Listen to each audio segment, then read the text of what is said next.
E aí, pensa só. Antes de construir qualquer coisa, seja um prédio ou curso, a gente precisa ter o quê?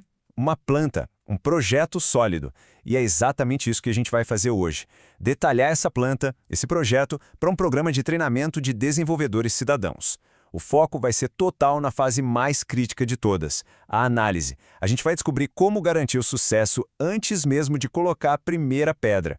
Então, o nosso roteiro aqui vai ser bem direto. A gente vai passar por 5 etapas-chave, desde a escolha da estrutura lá no comecinho até a definição do que a gente quer como resultado final. Bem simples, né?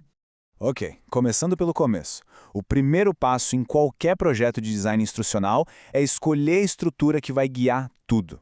É tipo a planta baixa de uma casa, sabe? Sem ela, a construção fica totalmente sem rumo, cada um vai para um lado.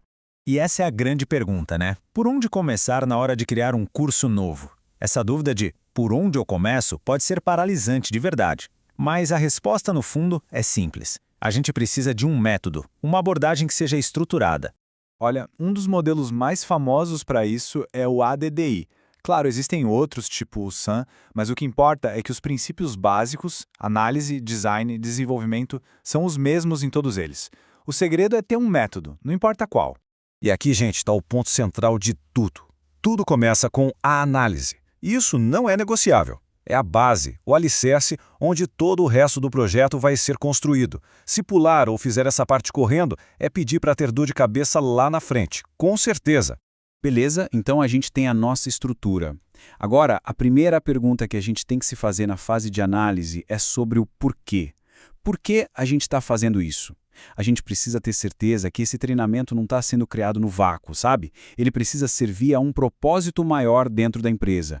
Essa pergunta é como um primeiro checkpoint. Pensa assim, se o treinamento não conversa com os objetivos da empresa, qual a chance dele virar algo irrelevante? É enorme. Então, confirmar essa conexão é fundamental antes de dar qualquer outro passo. Ok, o porquê está claro, o alinhamento estratégico está feito, agora o foco muda para o quem. Afinal de contas, para quem é esse treinamento? Entender quem é esse público é a chave de tudo. E a análise do público começa exatamente aqui. Antes de sair tentando adivinhar o que eles precisam, a gente tem que saber: quem são essas pessoas? Elas trabalham num departamento específico ou estão espalhadas pela empresa inteira? Mas olha, essa investigação vai muito além de só saber o nome e o cargo da pessoa. A gente precisa entender o contexto inteiro. Qual é o papel delas no dia a dia? O que elas constroem? Resolve um problema só delas ou ajuda um departamento inteiro? São esses detalhes, essas nuances que fazem toda a diferença. Beleza, já entendemos as pessoas. Agora o foco muda para o que elas produzem. O que, na prática, esses desenvolvedores cidadãos estão construindo. Sabe, entender os projetos que já existem é como abrir uma janela para entender como eles pensam. Ajuda a gente a ver o contexto real do trabalho deles, o nível de complexidade que eles enfrentam e até se o que eles fazem já está ajudando a empresa a atingir seus objetivos. Pronto, agora a gente sabe quem são as pessoas e o que elas fazem. Isso nos dá todo o contexto. Com isso em mãos, agora sim a gente pode diagnosticar o problema de verdade. Qual é a lacuna? O que está faltando de conhecimento que esse treinamento precisa resolver? E esse é um cenário super comum, viu? Muita gente que é autodidata aprende só o suficiente para resolver um problema na hora. É o famoso just enough. O problema é que isso quase sempre cria umas lacunas de conhecimento, uns buracos que nem sempre a pessoa percebe que tem. Então, a pergunta é: que tipo de treinamento é realmente necessário? E essa pergunta faz a gente pensar meio como um médico, sabe? A análise, nesse ponto, é uma ferramenta de diagnóstico. A gente precisa descobrir qual é a melhor intervenção. E olha, nem sempre a resposta vai ser um curso tradicional. Às vezes, a necessidade é de um treinamento básico mesmo ou um mais avançado.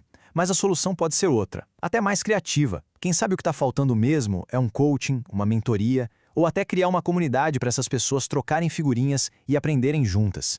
E agora a gente chega na parte final, e na minha opinião a mais poderosa do nosso projeto de análise, que é definir com toda a clareza do mundo o que significa sucesso depois do treinamento.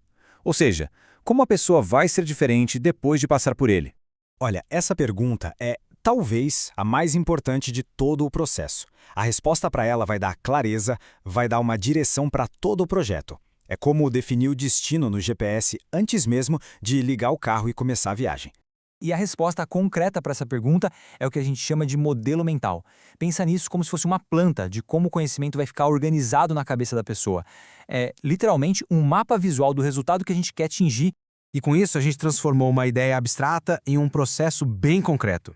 Primeiro a gente lista tudo: habilidades, conhecimentos, o que for. Depois a gente desenha como essas coisas se conectam. E no final a gente tem o que seria um plano de curso visual, de uma página só. Isso deixa o objetivo final super claro para todo mundo. E aqui que tá a grande sacada. Esse tal de modelo mental não é só uma ferramenta para desenhar o curso, não. Ele vira a base para a gente criar as métricas e medir se o treinamento deu certo de verdade. Pensa bem, se a gente sabe exatamente como a pessoa tem que ser diferente no final, a gente também sabe exatamente o que precisa medir. Então, no final das contas, todo esse processo de análise pode ser resumido nessas 4 perguntas-chave aí. Elas funcionam como um guia, um checklist poderoso para a gente ter certeza que nenhuma etapa importante ficou para trás. E para fechar, fica aqui uma reflexão. A análise é o alicerce, a fundação. E uma fundação bem sólida permite que a gente construa algo robusto, que dure. Então a pergunta que fica é, com essa base tão bem feita, qual é o verdadeiro potencial do que a gente pode construir em cima dela?